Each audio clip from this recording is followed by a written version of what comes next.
Hello, everyone. Welcome into Southeastern 14. I am Blayne Gilmer, and today we are going to dive into 3 things that Jeff Lebby needs to do to fix Mississippi State football. And I mean fix by making them into a position where every year you know that, hey, 8-9 wins is a realistic expectation. And with the right year of the right schedule and the right crop of recruits and portal brought in, things like that, you can make a run at a 11 year season and a college football playoff now with expanded. So somewhere between every year, 8 and 10 wins being what would, in my mind, be Mississippi State football being fixed, being year in and year out, a team that everybody knows every time you go to Starkville or every time Mississippi State comes to your place, you know you are in for a fight, game in, game out. I think that's what Jeff Lebby is trying to accomplish. And I got 3 things that I want to dive into that he needs to do to be able to accomplish them. Now, before we get into that, we want to tell you about our partners over at Bet Online. Bet Online, guys, is the home to all of the sports betting news, odds, trends, predictions. And guys, all the major sports are in action this week. College football playoffs ready to go. Of course, NFL is coming towards the playoff run. BetOnline is your number 1 destination for all your sports wagering info, including news on pro football, the NBA, upcoming UFC fights, and NHL games this season. Head to the website betonline.ag today to get into the action and see all the updated odds for the week, as these are tools in your toolbox if you're looking to beat everybody out there when it comes to the betting game. So BetOnline helps you not only place those bets, but become a better out here. Remember to use promo code BELIEVE, that's BLEAV, all caps BLEAV, to receive your 50% welcome bonus on your first deposit. BetOnline, where the game starts. And where we're going to start, guys, is simply number 1 job for Jeff Lebby to fix Mississippi State football is to create excitement. Whether that's, you have to create excitement, whether that's getting people to buy into being an active part of the NIL space, whether it is getting recruits excited about the program, whether that's via the portal or that's via, being able to bring in high school guys. There's a level of excitement that has to be added to this program to get them where they want to be. And that's a year in, year out, game in, game out, competitive football team that is going to have a chance to win every single game that it's in. I don't care if it's home, away, top 5 opponent, whatever, that everybody knows that they're in a fight for against Mississippi State. And in order to do that, you have to create excitement. So I think one thing Jeff Lebby can do is by being unique, right? You need to be unique. We saw that with Mike Leach. We saw the direct opposite of that with Zach Arnett. We've seen the direct opposite of what things were like under, Mississippi State before when Dan Mullen was there. We saw some uniqueness, things of that nature. But there's been large spans, large swaths of time there at Mississippi State where there hasn't been something unique. And if you're not doing something different than opponents that have better resources at this point in time, better talent level at this point in time, then you can't expect to be better at doing the same things that they're doing. You can only expect to be worse at things they're doing. So you have to be different than. You can only expect to be better than, less than, or different than. And I think that Jeff Lebby has to be different than, has to bring a uniqueness about him. He's going to bring elements of what Art Briles did at Baylor with the veer and shoot with Robert Griffin and company. He's going to bring elements of what Tennessee does currently with Josh Heupel from his time there at UCF. And then he's been able to go out on his own at Oklahoma as the offensive coordinator for Brent Venables of the last couple of seasons and be able to tweak and bring different things. Listen, he's going to bring some excitement just by what he's able to do by stressing opposing defenses, whether that's with the formation alignments, whether that's with the tempo, the varying personnels, things of that nature, being able to create space for running backs to have room to run, and also you're kind of getting the best of both worlds in this. I think what you're looking at is, a Leach ran team that at times totally just abandoned the run or just used the short passing game as the run. I don't think that you're going to see that at all with Jeff Lebby. He believes in a physical downhill running game. I mean, look at what Lane Kiffin does at Ole Miss. Look at what Josh Heupel does at Tennessee. When those offenses are running the way they want them to run, it's because the running game is having success first and foremost. And I think you're going to see Jeff Lebby have a good run game at Mississippi State, but he's not going to be unbalanced, and there's not going to be the amount of all one way or the other that we saw under Kevin Barbay and saw under Zach Arnett there in his first and only season at Mississippi State. I think you're going to see just a lot of creativity on offense, which is going to create that excitement. The offense is what brings that excitement. And when they were, unique under Mullen and unique under Leach, that there was a lot of buzz and excitement around that program. And I think that's going to encourage people to continue to give to the NIL funds, to continue to create those massive in-game environments that recruits enjoy being at, and understand, hey, this is a different type place. This is somewhere that I can come and have some support financially, that I can be a part of a good product on the field, that I could be developed for the NFL, and that, hey, I can come be in front of this kind of crowd that brings the noise on a week out basis. So I think that is the first thing, is to create excitement and be unique there in Starkville. Create depth along the lines of scrimmage. Guys, I think you have to find ways to create depth along the line of scrimmage if you are any team in the SEC.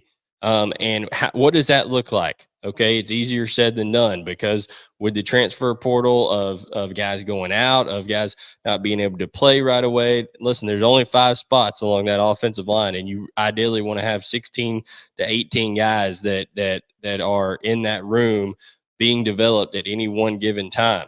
However, I think you have to go in with realistic expectations of what that means. If you're a place like a Georgia or an Alabama, you can go out and you can stack up 5 or 6 high 4-star, low 5-star type offensive linemen in each high school recruiting class, guys who are, 6'5", 330 pounds or bigger, and bring them in and say, hey, you guys are going to compete it out, and whoever stays, whoever doesn't, things along that nature. But I think if you're teams like a Kentucky, like a Mississippi State, teams that are in that more middle tier of the SEC that are trying to climb up a notch, even at this point, I think this can be said for Ole Miss and Mississippi State. I think what you have to do in order for Ole Miss and Missouri, rather, I think what you have to do is you need to be able to create that depth by saying, okay, we're going to make high school offensive line recruiting our number one priority of high school. Offensive line and then defensive line, not far behind it.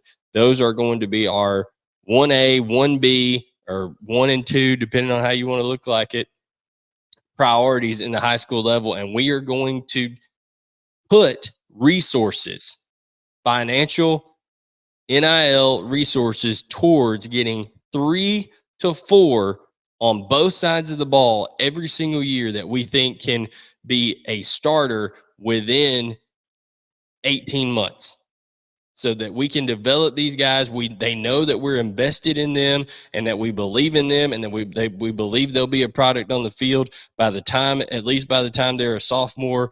We've taken care of them with the NIL, but they'll stay, they'll be developed, and we'll be able to have a base of our recruiting class that will be led by the big men. Okay, because that is where games are won. That's why Alabama and Georgia are where they are in the SEC. That's why Texas is where it is right now, is because the depth and the talent at the lines of scrimmage that they've been able to develop.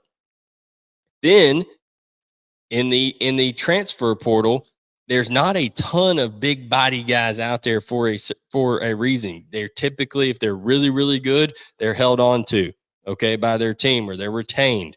But there are some guys that, hey, the other teams just can't afford to, handle some of the NIL requirements that they're wanting, or they're able to get out there, or things of that nature, or they're just looking for a different start. Their head coach, moves to another team, something along those lines.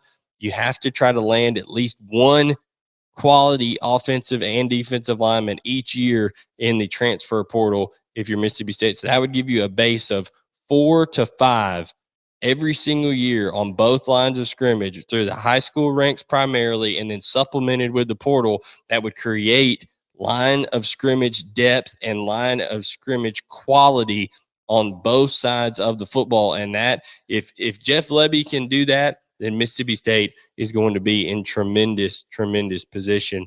And then number 3, I think the third thing is establish an identity defensively. Yes, I know that Jeff Lebby is an offensive guy.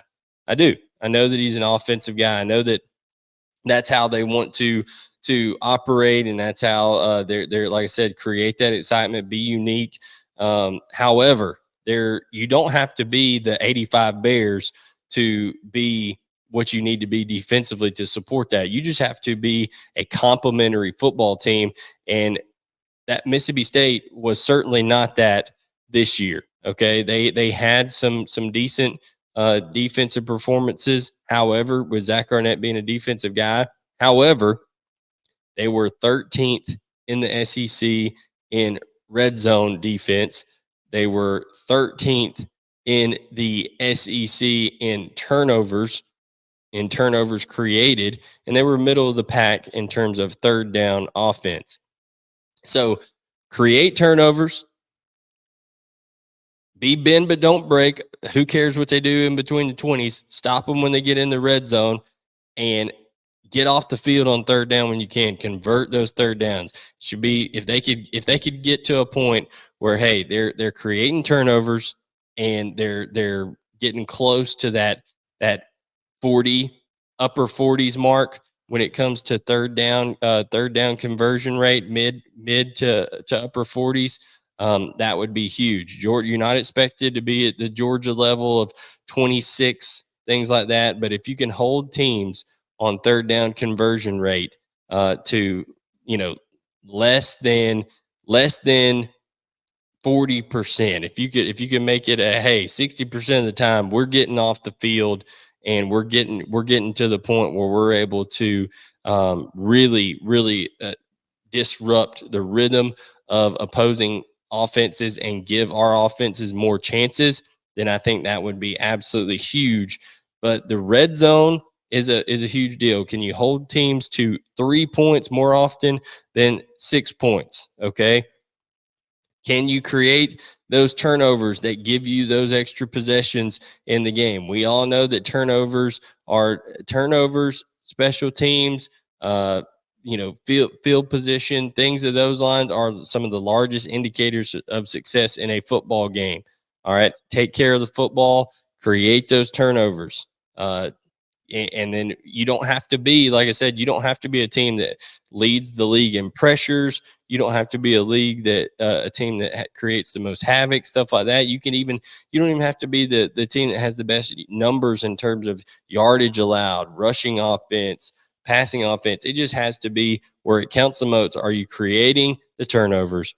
Are you preventing teams from scoring touchdowns in the red zone? And are you getting off of the field on third down efficiently? If those are things that are done, if they establish that kind of identity, I think that's going to be a big deal. Now, they've got some work to do on that front. They still need to go out and get some linebackers. With Johnson and Watson leaving the program, they need to get more depth at linebacker. They need to get some people to step up in that linebacker position. Mississippi State is losing 6 of its 7 top tacklers this year going into the 2024 season. So they've got to get some experience and things like that on defense. And then also on the back end, you lose guys like Preston and Banks to the NFL draft, Richardson, transferring out, things along those lines. So some experience at linebacker and DB are needed this year. That's why I say you don't have to be some kind of impenetrable defense or a defense that doesn't give up any chunk plays. You just have to be good when it matters the most and be able to be good in the red zone, good on third down, create turnovers. And I think if he can do those three things and establish that kind of identity for Mississippi State defense, then you're going to have a team that is quite competitive, because I think Jeff Lebby is always going to have an exciting offense, and I really believe in what he does over there on that side of the ball. So, guys, those are the three things that we think Jeff Lebby can do to fix Mississippi State football. Make sure you like, subscribe, turn on notifications, and catch all of your SEC and Mississippi State football news and coverage here on Southeastern 14, presented by Bet Online.